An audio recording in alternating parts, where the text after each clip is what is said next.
आप सभी का स्वागत है मॉडर्न क्लासरूम में। आप सभी को प्यार भरा गुड मॉर्निंग। आप सभी कैसे हैं? उम्मीद करते हैं आप लोग अच्छे होंगे और आपकी पढ़ाई काफ़ी ज़्यादा अच्छी चल रही होगी। तो आज हमारा प्रैक्टिस सेट नंबर 13 होने वाला है। इसके पहले मैंने जो 12 क्लासेस अपलोड किया है उसका प्लेलिस्ट बना दिया है, तो आप लोग प्लीज़ एक बार चेकआउट जरूर कर लें।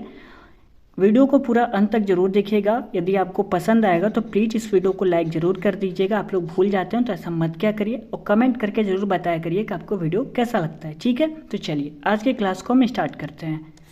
आज के क्लास में हमारा पहला क्वेश्चन हो जाएगा। मैंने आपको कल के प्रैक्टिस सेट में आपको बताया था, जो प्रैक्टिस सेट नंबर 12 था, कि हम 1 से 2 क्लासेस को वन-लाइनर फॉर्म में देखने वाले हैं। ठीक है, क्योंकि इसके पहले मैंने काफ़ी ज़्यादा एक एक प्रश्न को डिटेल से समझाया हुआ था, तो मैंने सोचा आपका रिविज़न भी हो जाए वन-लाइनर में और कुछ नए प्रश्नों को भी ऐड कर लेते हैं ताकि आपको कम समय में ज़्यादा से ज़्यादा प्रैक्टिस करा सकें। ठीक है, इसलिए मैंने वन-लाइनर फॉर्म में रखा हुआ है। तो चलिए, क्वेश्चन कह रहा है पंडित रविशंकर को भारत रत्न किस वर्ष में मिला था। ये क्वेश्चन कह रहा है, तो इन्हें 1999 में भारत रत्न दिया गया था। ये आपके सितार वादक से संबंधित हो जाएंगे। मैं यहाँ पे लिख दे रहा हूँ सितार वादक, सितार वादक। अगला प्रश्न कह रहा है हमारा, पोटलाई पोशाक का प्रयोग किस शास्त्रीय नृत्य में किया जाता है। ये हमारा प्रश्न कह रहा है, क्वेश्चन कह रहा है पोटलाई पोशाक का प्रयोग किस शास्त्रीय नृत्य में किया जाता है। तो ये आपका मणिपुरी शास्त्रीय नृत्य में किया जाता है। आप लोगों को ये कमेंट करके बताना है। मैं यहाँ पे क्वेश्चन लिख रहा हूँ, मोहिनी अट्टम, मोहिनी अट्टम शास्त्रीय नृत्य किस राज्य का है। ठीक है, ये आप लोगों को बताना है, यानी मोहिनी अट्टम शास्त्रीय नृत्य कहाँ पर मतलब कहाँ का है, ये आप लोगों को कमेंट करके बताना है। क्वेश्चन नंबर अगला कह रहा है, सनबर्न महोत्सव किस राज्य में मनाया जाता है। तो ये आपका हो जाएगा गोवा में मनाया जाता है। कहाँ पर? गोवा में मनाया जाता है। ये आपको तीनों प्रश्न आपको समझ में आ गया। पंडित रविशंकर को भारत रत्न किस वर्ष मिला था। तो 1999 में मिला था। ये सितार वादक हो जाएंगे। पोटलाई पोशाक का प्रयोग किस शास्त्रीय नृत्य में किया जाता है। तो मणिपुरी में किया जाता है शास्त्रीय नृत्य में। और सनबर्न महोत्सव किस राज्य में मनाया जाता है। तो मैंने आंसर बताया गोवा। आप लोगों को नीचे कमेंट करके ज़रूर बताना है कि मोहिनी अट्टम शास्त्रीय नृत्य किस राज्य का है। ये आप लोगों को कमेंट करके ज़रूर बताना है। तो चलिए आगे बढ़ते हैं। क्वेश्चन नंबर अगला कह रहा है हमारा, शेख चिन्नामौला का संबंध किस वाद्य यंत्र से है। ये क्वेश्चन कह रहा है, शेख चिन्नामौला का संबंध किस वाद्य यंत्र से है। तो नाद स्वरम से है। किससे? नाद स्वरम से, नाद स्वरम से है। चलिए आगे बढ़ते हैं। गोरुमारा राष्ट्रीय उद्यान किस राज्य में है। क्वेश्चन कह रहा है गोरुमारा राष्ट्रीय उद्यान किस राज्य में है। तो ये आपका आंसर हो जाएगा पश्चिम बंगाल में है। किसमें? पश्चिम बंगाल में है। मैं आपको बता दूं, इसके पहले जो मैंने 12 क्लासेस किया हुआ है उसका मैंने प्लेलिस्ट बनाया हुआ है, तो आप लोग प्लीज़ एक बार चेकआउट जरूर कर लें। ठीक है, क्योंकि आप लोग एक क्लास को देखेंगे तो आपको कोई फ़ायदा होने वाला नहीं है, इसलिए आप लोग शुरू से एक से लेकर और अभी तक मैंने जितने भी क्लासेस किए हुए हैं उसको आप लोग पूरा वॉच कर लीजिए। इससे आपको ही फ़ायदा होगा एग्ज़ाम में। ठीक है, क्योंकि मैंने आपको हर एक क्लास में बताते आ रहा हूँ कि मैंने एक एक क्वेश्चन को काफ़ी ज़्यादा डिटेल से कराया हुआ है ताकि आपको कम समय में ज़्यादा से ज़्यादा प्रैक्टिस हो सके। तो प्लीज़ आप लोग एक बार प्लेलिस्ट को चेक कर लें, वहाँ पे आपको बहुत सारे क्लासेस मिल जाएंगी। एसएससी जीडी के लिए मैंने जीके की क्लास किया हुआ है। ठीक है, केवल वन लाइनर फॉर्म में, केवल उसमें प्रश्नोत्तर को केवल मैंने मतलब कराया हुआ है, उसमें कोई डिटेल से नहीं कराया हुआ है। तो आप लोग उस क्लास को भी कर सकते हैं। मैंने ज्योग्राफी की क्लास एसएससी जीडी के लिए कराया हुआ, उसको भी आप लोग देख सकते हैं। उसमें भी मैंने कोशिश की है कि आपको ज़्यादा से ज़्यादा प्रैक्टिस करा सके। 5 से 6 क्लासेस अपलोड किया है, आगे भी मैं कंप्लीट करने वाला हूँ। ठीक है, तो आप लोग चेकआउट जरूर कर लें। चलिए अगला प्रश्न कह रहा है, बिंदुसार किसके पुत्र थे। ये हमारा प्रश्न है। तो ये किसके पुत्र हो जाएंगे। तो ये हो जाएंगे चंद्रगुप्त मौर्य के। किसके? चंद्रगुप्त मौर्य के हो जाएंगे। चलिए आगे बढ़ते हैं। विजय स्तंभ की ऊंचाई कितने फीट है। ये हमारा क्वेश्चन करें तो 37.19 मीटर है। यदि फीट में बात करें तो 122 फीट हो जाएगा। कितना? 122 फीट। चलिए एक बार फिर से मैं आपको रिवीजन करा दे रहा हूँ। शेख चिन्नामौला का संबंध किस वाद्य यंत्र से है। तो नादस्वरम से।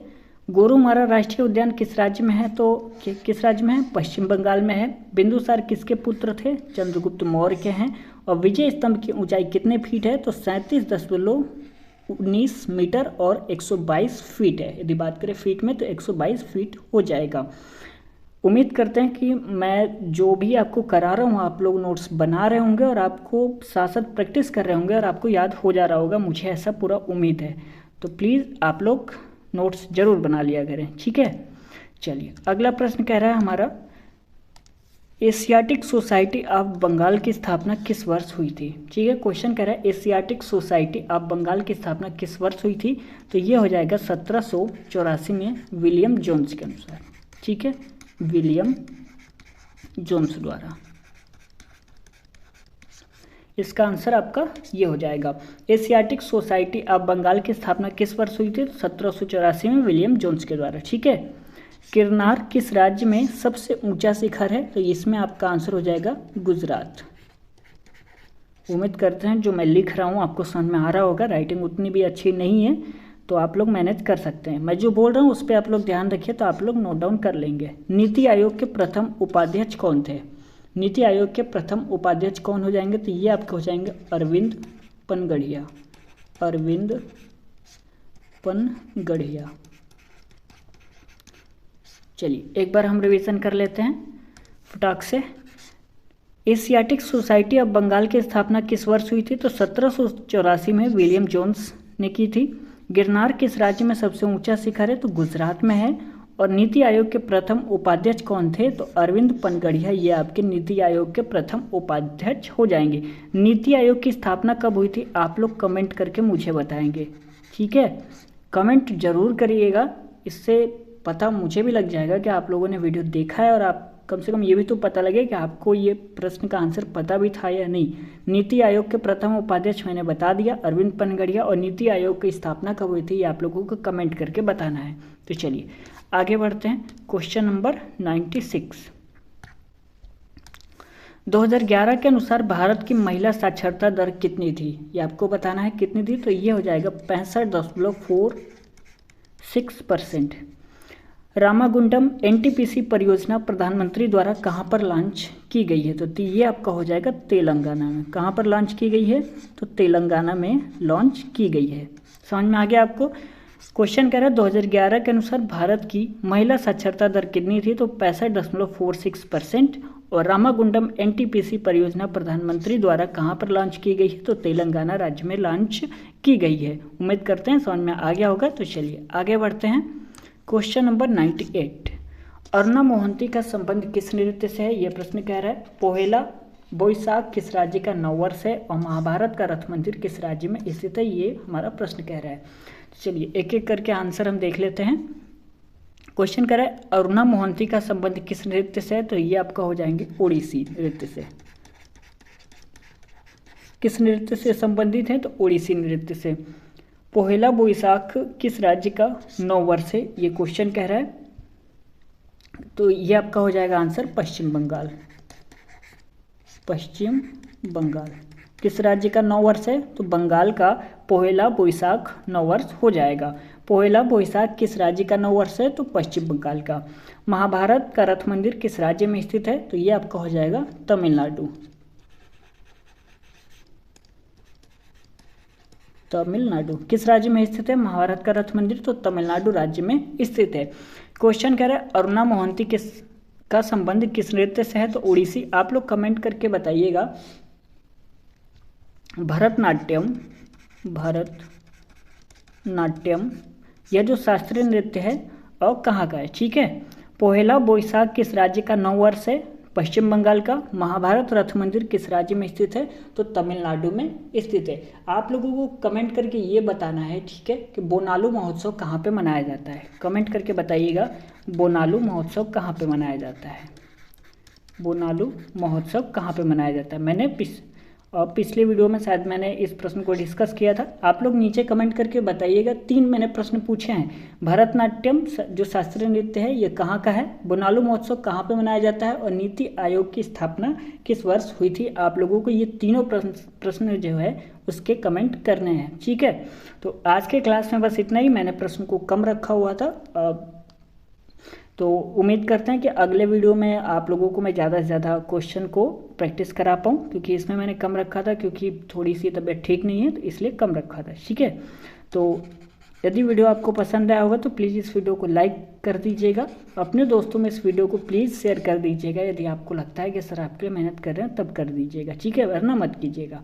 कमेंट करके बताइएगा आपको वीडियो कैसा लगा।